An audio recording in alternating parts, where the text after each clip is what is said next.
Welcome to the Rake issue 71. This is probably the finest piece of public service journalism since the last issue of the Rake 2 months ago.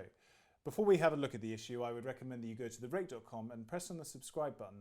You have a 1 year or a 2 year subscription. I would recommend the 2 year subscription. After all, we're all on lockdown and we don't know when we're going to be let out, so you might as well be prepared and have the essentials, i.e. the Rake. Let's look at the issue.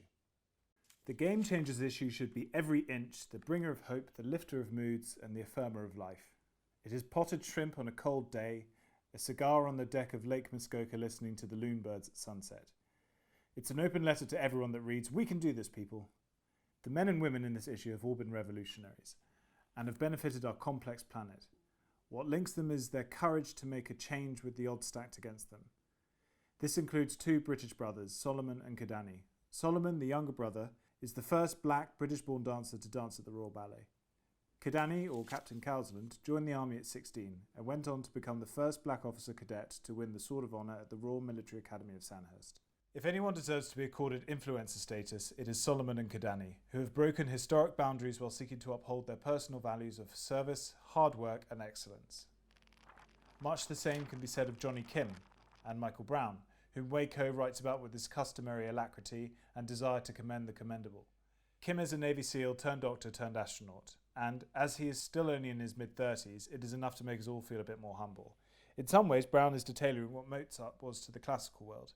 He is trained in an ancient art on Savile Row, but has created a signature that is undeniably his own, and that any savvy bespoke wearer would want to adopt. Editor Sahakian arrived in the UK from Iran, having escaped the revolution that destroyed his family business. Not to be deterred, he set up Davidoff of London cigar shop in St James's in 1980. 40 years on, and with his son Eddie ready to carry the mantle in good time, we're reminded in Nick Fowlkes' story of how immigration's impact on society is maligned in some of the press, but often positive in practice. Never has there been a more germane example than the Sahakians' impact on London and the cigar community. On a personal note, it is likely that without Edward, Eddie and Davidoff, I may have quit smoking cigars by now. Without their guidance, generosity and wisdom, the fantastical world of fermented tobacco would seem unimaginative and stale. As well as stories on Muhammad Ali and Bob Marley, there is a consistent attempt in this issue to discover the thread that links certain significant and influential people. People who have created paths that not only inspire change but also elevate those who might have felt any effort is futile. It is of course useful to have living examples of people who embody the struggle for a more copacetic society, and in that regard, who could be better to feature on the cover of the magazine than Lewis Hamilton?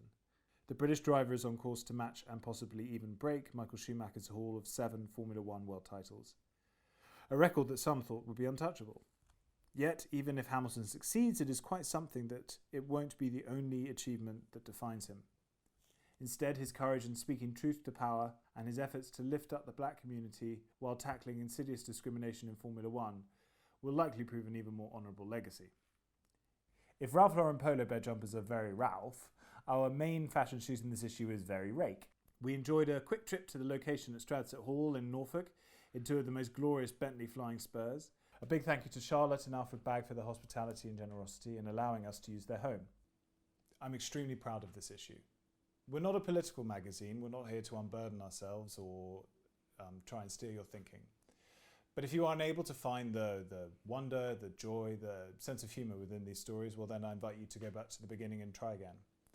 Ideologues will dream of a world in which government is a place where people come together and no one is left behind. But until that becomes a reality, well then I invite you to find your positive with the Rake.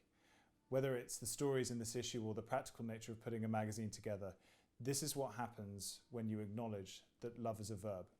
Love is something you do. What will you do? Enjoy the issue.